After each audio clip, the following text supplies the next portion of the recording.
Welcome to WVTC TV Network, capturing family moments in real time, bringing families closer together from the comforts of home.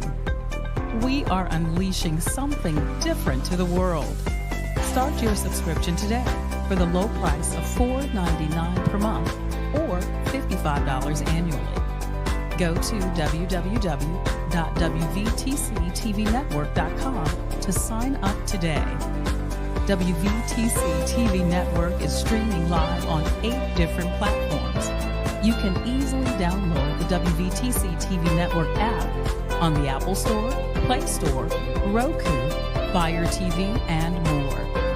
Here at WVTC TV, we have access to movies that everyone can enjoy, including independent films, Sons of a Preacher and a Good Thing, Treasures of Life, the epic drama, The Passion of the Christ, and the box office hit Madagascar Escape to Africa.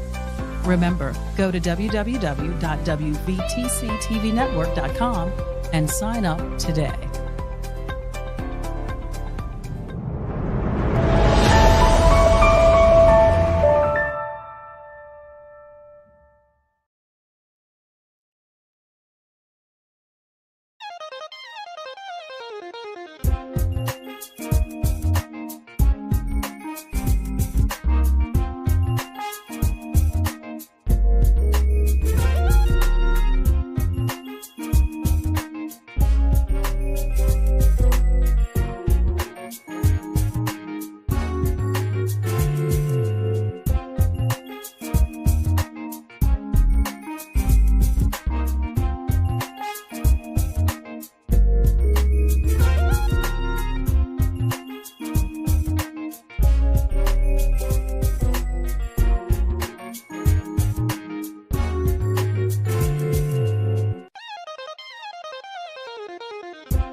Good evening, good evening, good evening. I am Edward Jones, and this is Latanya Jones. and this is the Family First podcast. We're back. I guess they let us back for another week to talk about family relationships and sometimes just a little bit of nothing at all. And so, thank you to my homie, brother from a different mother, Bishop Chris Randall, for our new intro theme music and our outro that you're going to hear at the end. So we are so happy to be back with you for one more week. So today's show, we're going to talk a little bit about the little ones. Let's talk about the little ones, the kids. Yeah, the kids, and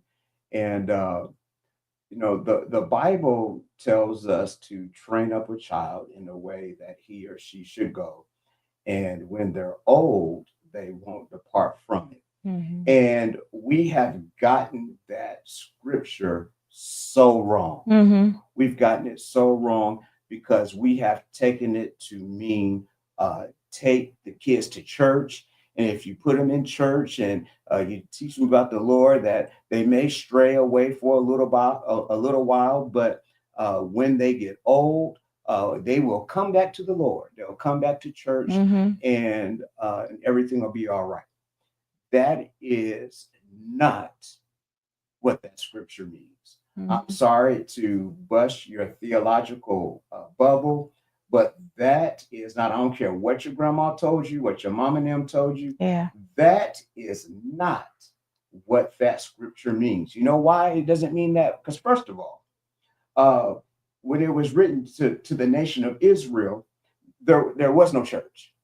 They had everybody, it wasn't, go to church on, well, to them, the Sabbath. And everybody was in the Jewish nation. Everybody was in that. So it was no straying away from it. And then when they got old, they come back. They were in it. And so we have taken that and we've used it wrong.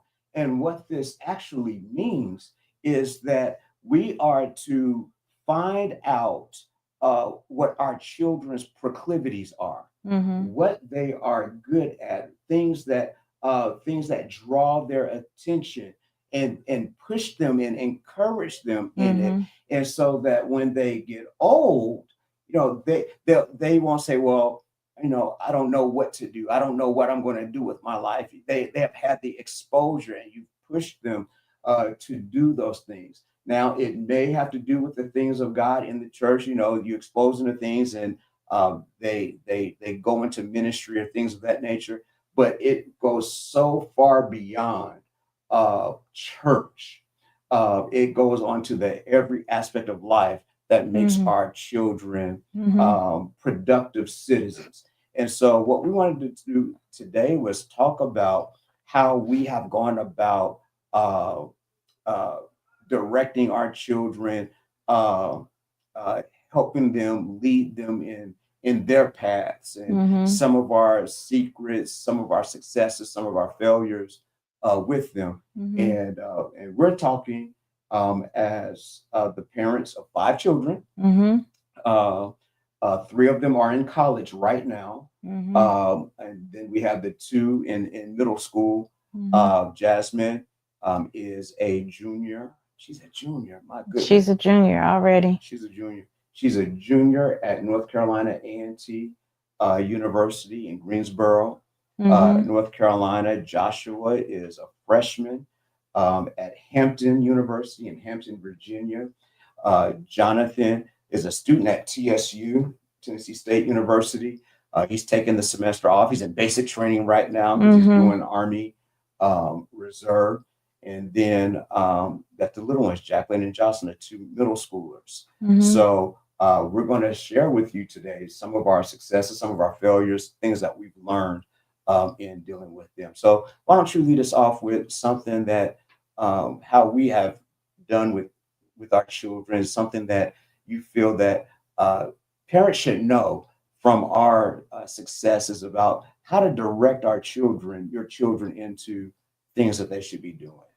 Well, I think the first thing is understanding when you have multiple children that they each have their own personality. Yeah. They're all different.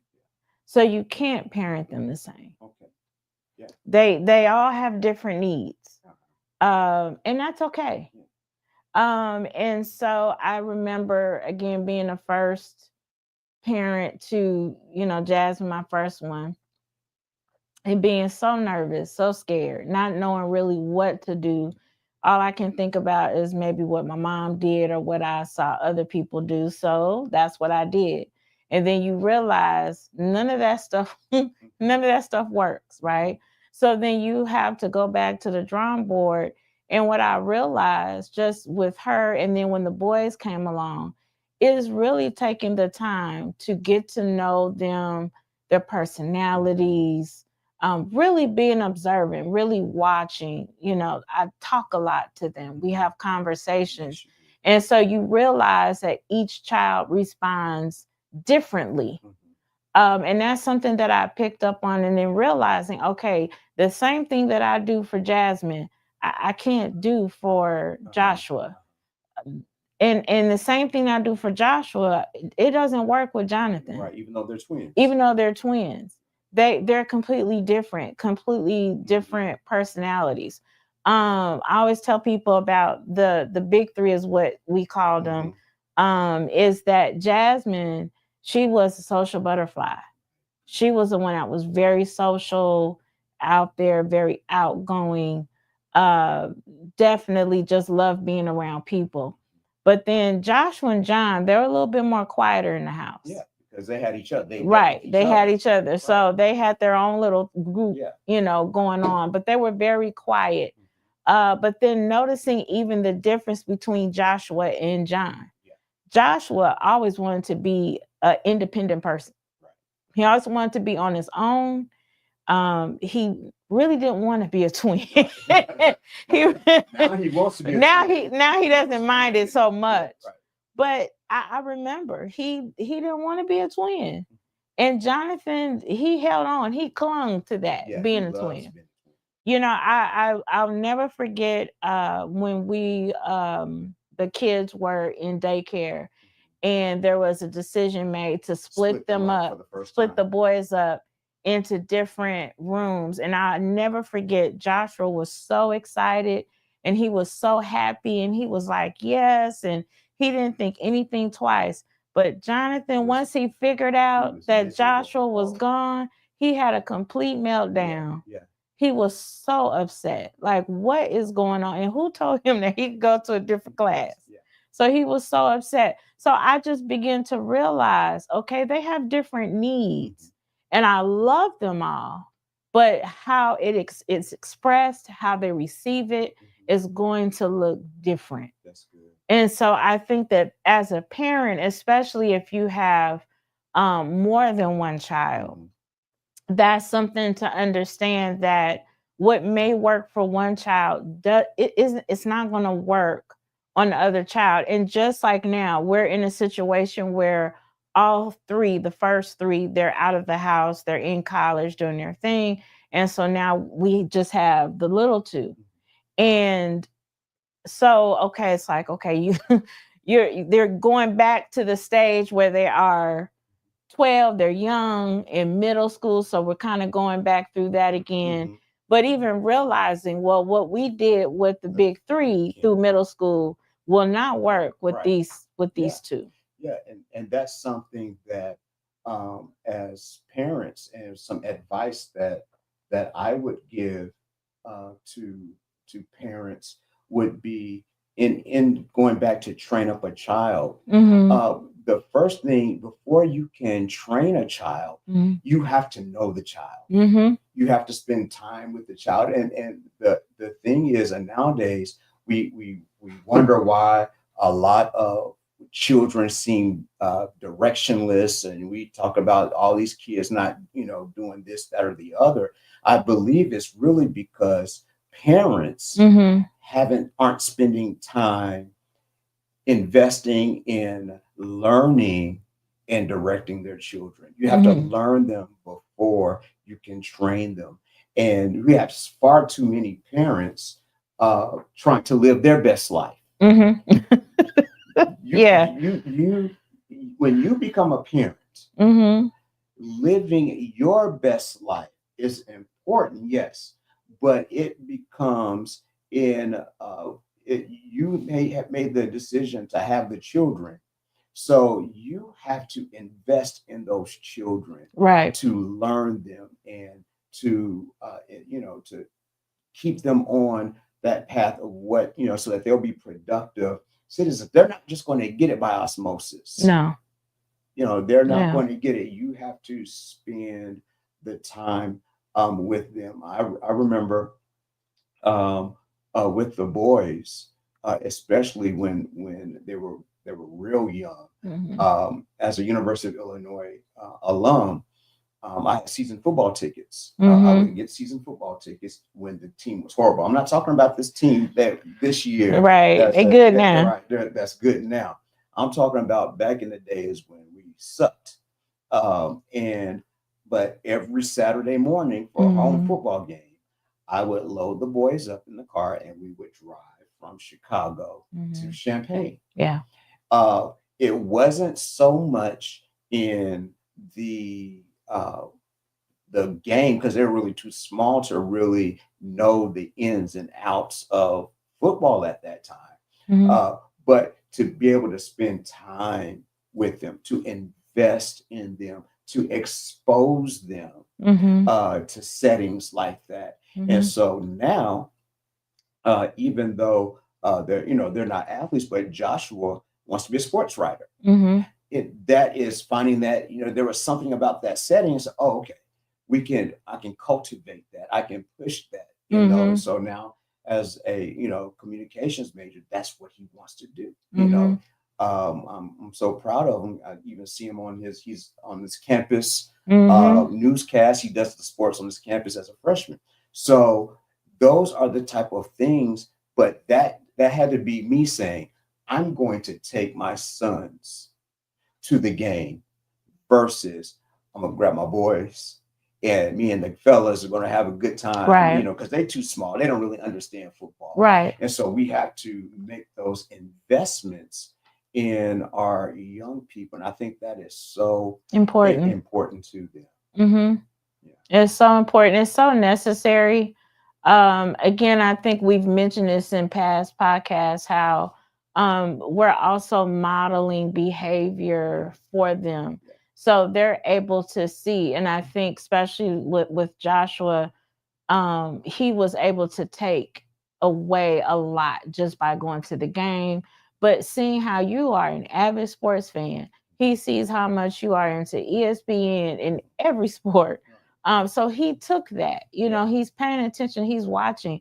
This is what dad does, this is what dad likes. Mhm. And so he's taking that, and now, we see how that has all benefited him into what he's doing right Right. now, which is Exactly. amazing. And that's good. And so and allowing them once again to find their own paths. I'm not Right. saying, Joshua, you have to be a preacher, because a lot of preachers want to make their children preachers because that's Right. what they did. No, Right. none of my kids.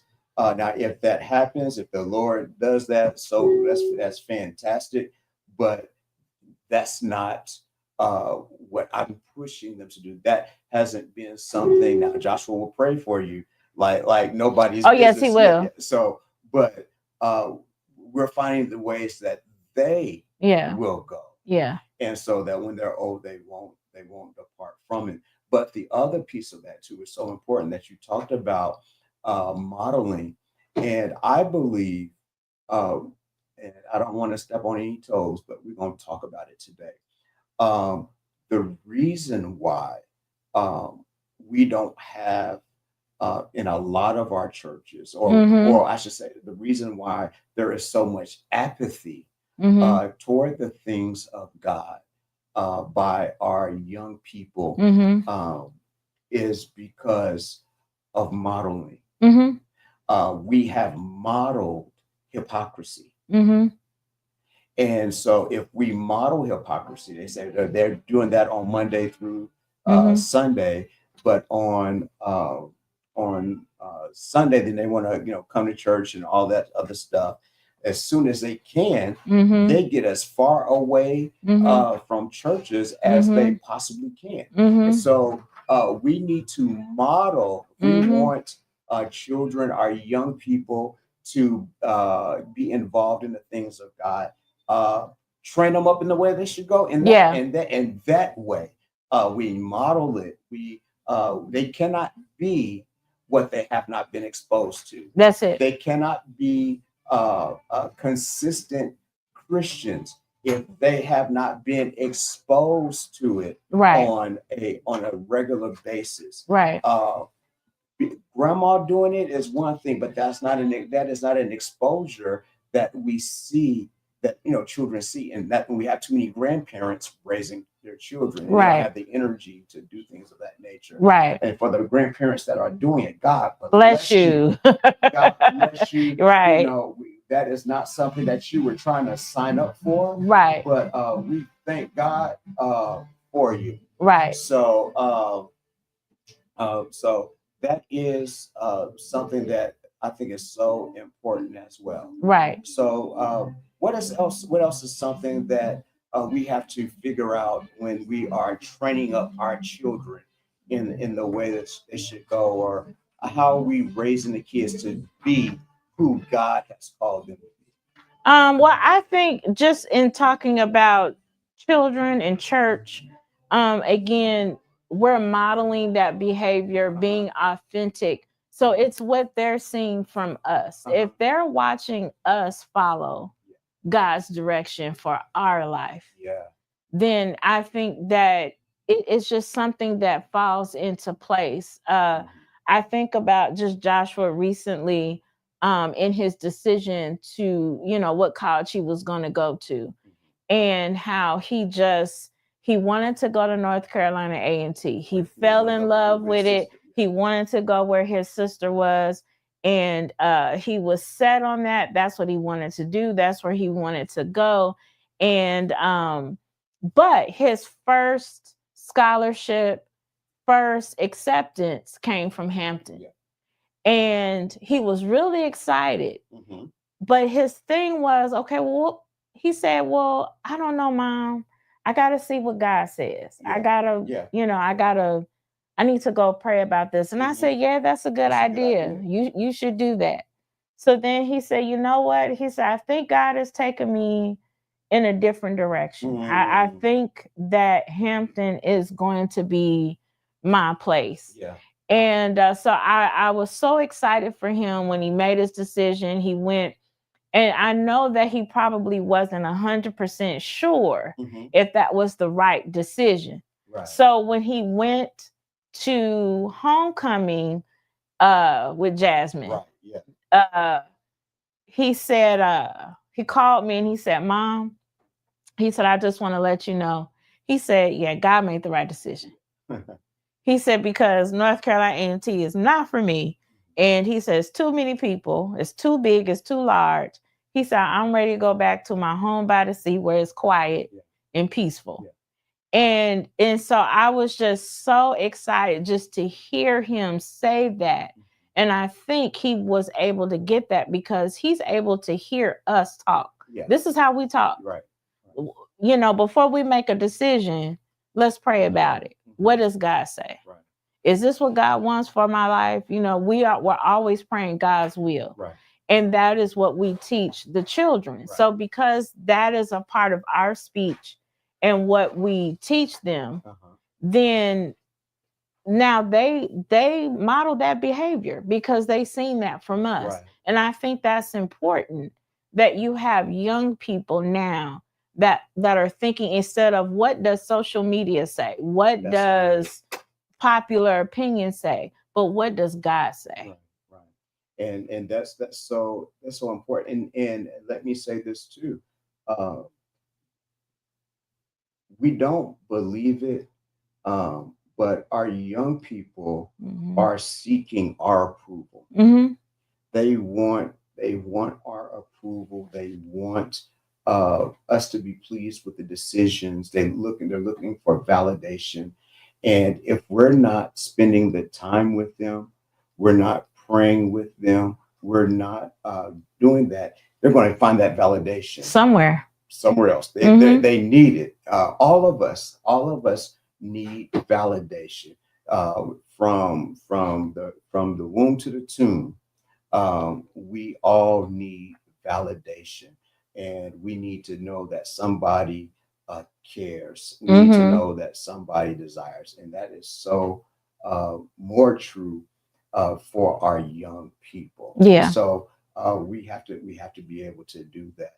And by the same token, just think, but with Jonathan and his journey, and part of our responsibility as parents is not necessarily to have all the answers for them. Absolutely. But give them the freedom to come up with their own answers in their Mm-hmm. own time, and but you have the guardrails up for them Mm-hmm. so that you give them the freedom. I talk about it all the time, that I give you the freedom to fail. Right. Right. You have the freedom to fail. If you'll never fail if you never try. But Right. if you try, you're going to fail sometimes. But that's all right. And but you have that freedom, you have that protection that Mm-hmm. you're going to get it. And so, uh, uh, Jonathan, he says, you know what? I need to make a detour. Mm-hmm. I want to go to I want to do the army. You know, I Mm-hmm. want to do the army reserves, and you know, you sure that's what you want to do? Because you know, and he said, yeah, and he had a very you know, lined up reasons about why he wanted to do it, his plans and whatnot. Mm-hmm. And we said, okay, Mm-hmm. but if you want to do it, you got to do the work. Mm-hmm. And he did it, um, Yeah, and he's doing it. and he's doing it. And so we look forward to our phone calls, our video calls every Mm-hmm. Sunday from Basic, and he tells us how things are going. And this past Sunday, he was talking. He was just so his face was so bright, and he was happy, and Yeah. even sent a love offering. I said, thank you, Jesus. That's all. I Exactly. said, I Exactly. love that kid. Yeah. And so Exactly. that But you know, it's so hard just thinking about Jonathan. And I mean with all my kids, I want all my kids to be happy, successful, to do well, to live fruitful lives, yeah. to be productive in their life. So you have all these thoughts as a parent of what you see your child doing, what you want them to do, because you know them and you see them. And so you know what they're capable of and what they can do. And so it's nerve wracking, to see. I remember sending Jasmine off, and I was just, oh my God, is she going to be okay? Is she going to do all right? Do I need to check in with her every day? And then she was fine. So then I realized, okay, I didn't have to worry Mm-hmm. as much as I needed to. And I think it's the same thing like with Jonathan. I was so worried, and I would tell him all the time, I'm so nervous, so worried. Are you going to be okay? Are you, and even coming home and seeing that he just wasn't happy, at that time, um, makes your heart sink. But again, like you said, you have those guardrails and they're allowed to make those Mm-hmm. decisions. And I think as parents, we can't be the helicopter moms and dads. I know that's a term where, the parents, they just doing everything. You have to allow the child to be able to make their own choices and their own decisions and take ownership of their life. Like as a parent, we're here, we're guiding you step by step. So we're not going anywhere. But at the same time, you're starting to make those decisions and take ownership, Mm-hmm. of your life. Yeah, and that is so that's so crucial. Um, and once again, every child is different. We talk about it all the time that uh, we love them all equally, but we don't love them the same. Right. And we because some of them need more uh, words of affirmation. Others just need more touch, just to let you know that you're near, and more some need more encouragement than others. But once again, that goes along with uh, spending time with them and learning them, Mm-hmm. and what they need. And so, and it's the same for the last two. And we're giving what we do with ours so that you can begin to think, okay, you Mm-hmm. know, because what we do might not work in your household, but you have to figure out what works in Mm-hmm. your household Mm-hmm. for with your children. But the key is it doesn't work unless you're spending time and you're listening to. Now, we grew up in a day where it said children are to be seen and not heard. Right. No, you have to hear them. Yeah. You have to hear your children. And matter of fact, you have to create an environment where your children will talk to you. Mm-hmm. A lot of our children are in bad situations or have gotten into bad situations because they felt like they couldn't talk to their parents. Right.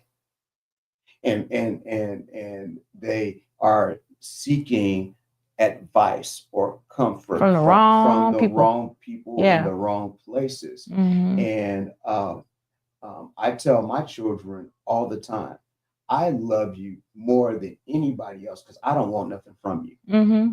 I don't want anything from you. I don't need anything from you. I don't want anything from you. I don't have an ulterior motive. Mm-hmm. Anybody else in the world might have an ulterior motive, Mm-hmm. and so you can talk to me. I care about you. I love you.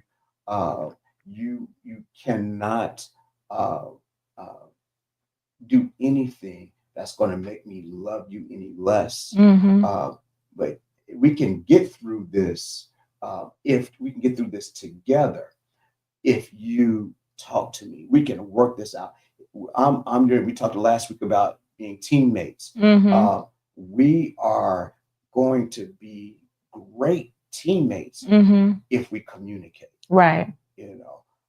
I'm your tag team partner, son. Tag me in, daddy will come in and clean house for you. Yeah.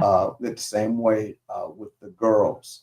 I think the girls are special because uh, they there's a gap between the big three and Mm-hmm. the young three because you got three in college and you got two in middle school, and Mm-hmm. so they saw Mm-hmm. um, the uh, the big three, so they kind of got some cues, Right. from them, What to do, what what to not to do, what not to do. do, which Right. and they seem to be more mature at their age, but at the same time, uh, they're still daddy's babies, Yeah. mama's babies, and so uh, I remember with Jocelyn. Uh, Jocelyn, she's my little boss lady. Mm-hmm. But one thing that uh, I had to tell her because as she started off, she wanted to show affection but wasn't sure.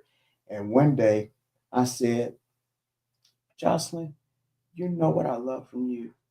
You give the best hugs. Mm-hmm. Mm-hmm. Now, every single day, every hug that I get, she tries to break my ribs. Right. Right. Because and she said that's how I connect with Mm-hmm. dad. And so and Jacqueline, she's the helper, Mm-hmm. whatever you. And so we find ways to communicate and connect in those ways. You have to figure out uh, each of your children dynamics, how your relationship dynamics with each child, Mm-hmm. and you give them uh, the courage and the fortitude in the house Mm-hmm. so that when they're outside, Mm-hmm. when they're at school, that their confidence isn't shattered, their Mm-hmm. self-esteem, because kids are cruel. Yeah. Yeah. I don't kids Absolutely. kids are cruel, and they want acceptance, they want all of that stuff.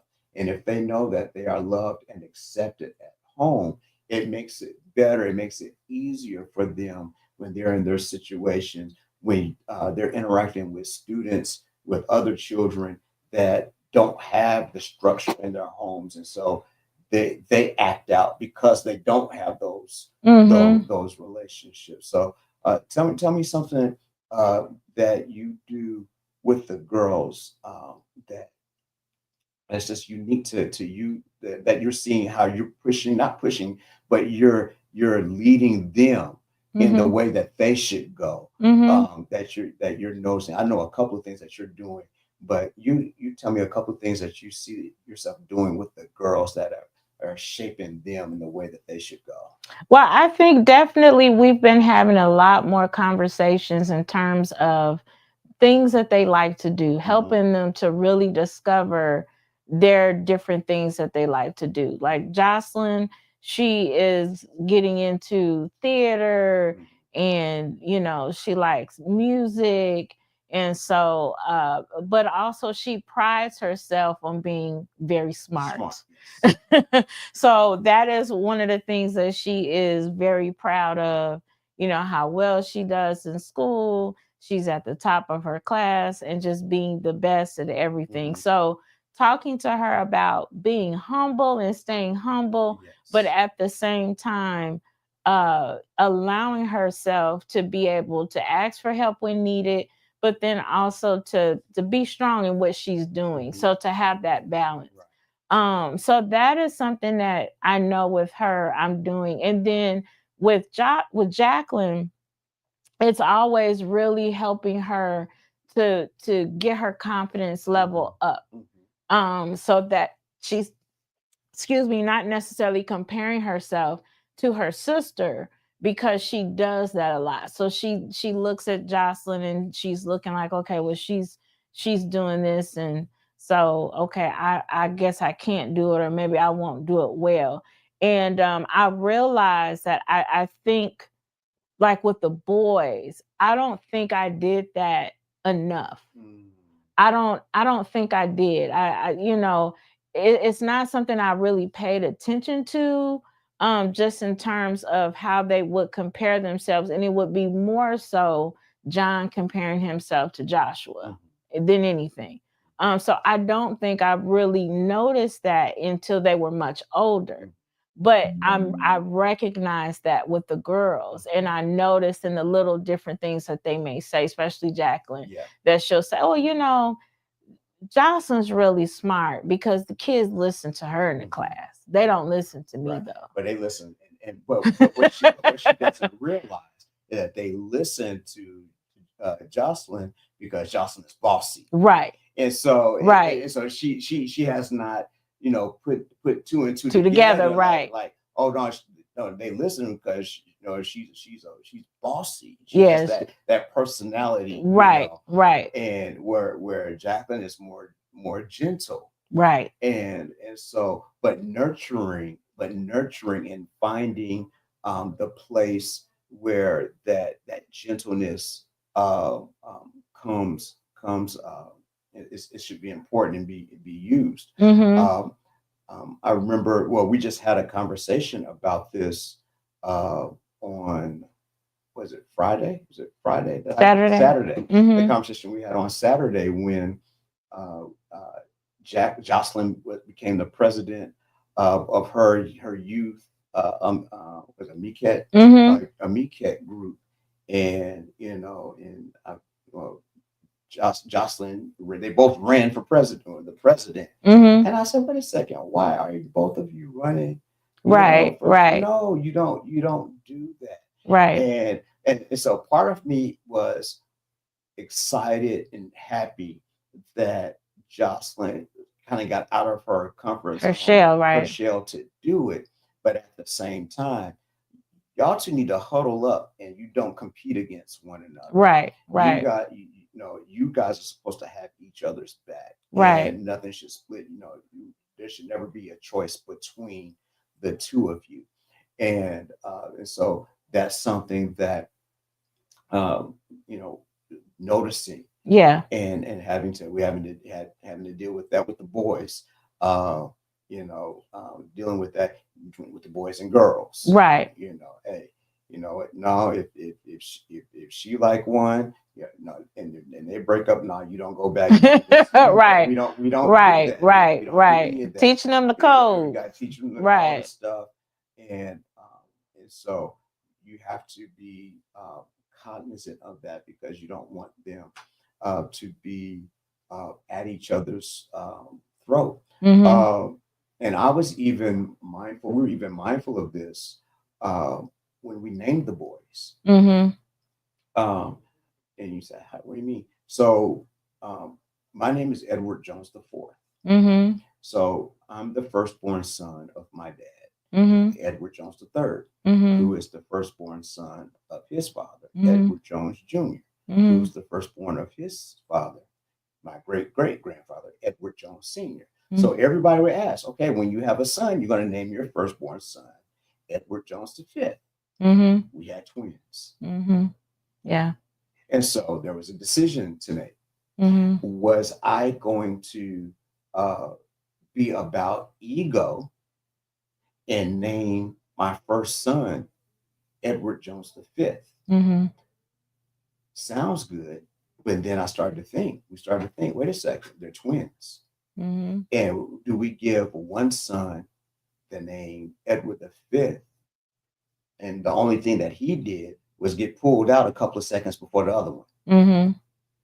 And what type of sibling rivalry would that cause between the two boys? What type of animosity could it possibly cause between the two of them? So we said, you know what? Then neither one of them is named Edward Jones V. But what we did was we said we have Joshua Edward and Jonathan Edward. And so both of them have that connection, but nobody feels like, okay, this one got it and not me. And now they were years apart, it'd be a different story. But because they're twins, and so as parents, we have to be mindful of things that sometimes we do that cause issues with our children, and we don't even realize it. I can only imagine what kind of conflict or animosity that the kids could have, that the boys could have, if I would have named, one of them Edward. And so we have to think about that as parents. The smallest things matter. The smallest things matter when we train up our children. Anything else you want to share about training up the kids? Something else? Giving them space to fail, giving them spaces to succeed, acknowledging them, cheering for them when they are successful, modeling those things that we want to see out of them.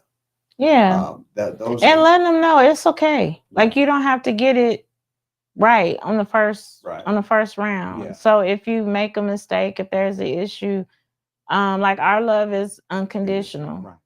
So we're not just going to talk about you when the good stuff. We love you regardless of whatever happens, whatever it is, what decision you make, even if it's something that I don't want, like, and I think John and I had this conversation, like, okay, this is what I just feel that you should be doing. But realizing, okay, that's not what he wants to do. Okay. I still love you. I still support you, in anything. And I'm proud, again, that, he's taking ownership and he's happier for it. And so as a mom, that's what I want to see. But again, it's hard. As parents, you have to learn those boundaries. There's a difference between, this is just what I want my kid to do versus this is what God wants them to do. Yeah. So sometimes as parents, there are some times where we want to cover. I'll use this as an example. Sometimes we want to cover the outlets so that they don't stick their fingers or anything metal in them because we know that it'll harm them. But sometimes, you can't live a life with all the covers, the sockets covered. So you have to tell them, stay away from, the sockets. And then sometimes we want to physically keep them away from the sockets when we want to get to it. Other times, what you got to do, you just got to sit back and say, go ahead, stick it in there, see what happens. And just learn. You got to learn. And just make sure when they stick those scissors in that socket that it got a rubber handle on it. I'm going to let you stick it in now. Oh, you got the right. Okay, I just want to make sure you got the right handles on there, And so that's, that's what parenting is, and knowing, you know, what what to do, when to do it, and what your Mm-hmm. children can handle. And so uh, there is there is no one way No, there to isn't. parent children, and that is one of the main messages we want to get forward to you today. Um, Mm-hmm. there's nothing that you can do to guarantee that your children are going to be successful, productive citizens. You Mm-hmm. can do all the right stuff, and Yep. this thing called free will, they're going to do what they want to do. That's it. But there are some things that you can do to help them. Mm-hmm. And one final thing that I will say, and I think that's been good for us with them, and why I think that they've done so well is that because we have exposed them Mm-hmm. to so much stuff. Mm-hmm. We expose as little kids, we expose them to universities, we expose them to museums, we expose them to the fine dining, we expose them to travel and different things, we expose them, and children cannot become What they don't see. what they don't see. Mm-hmm. And I think that's a reason why a lot of our young people do what they do. They haven't seen anything else. Mm-hmm.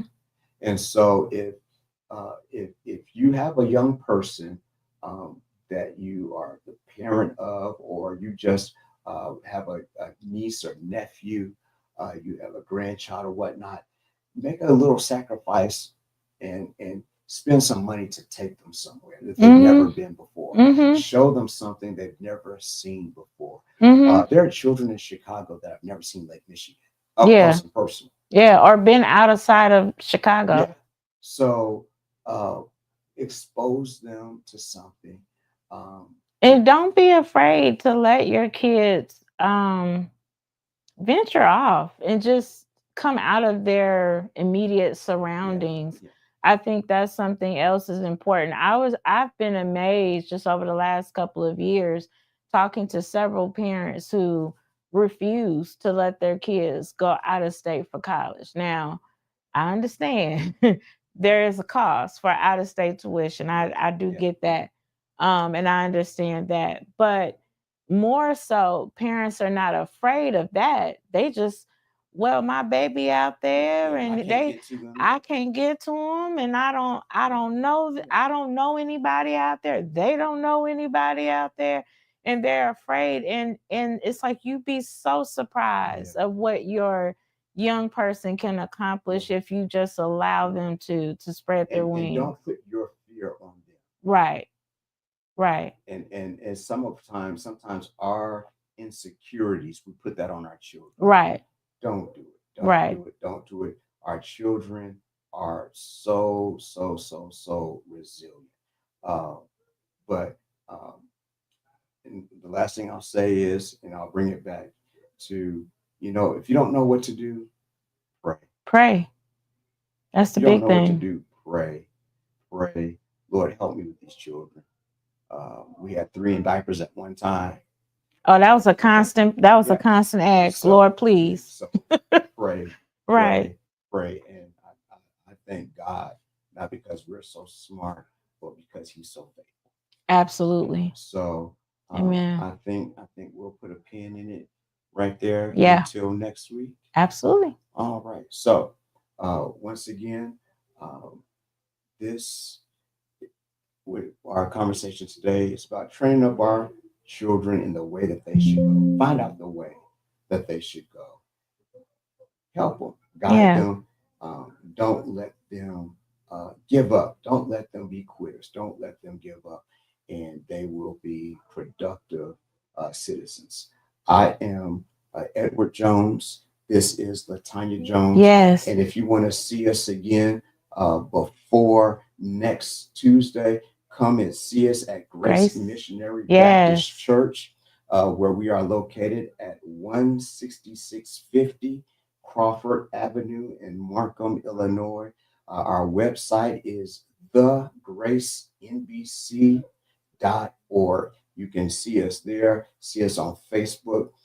let us know that you are encouraged by the Family First podcast. All right. All right. I'm Edward Jones. This is Latanya Jones. And this is the Family First podcast. See you on next week. See you next week.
Go to your Apple or Google Play Store and download the WVTC Gospel Radio app today.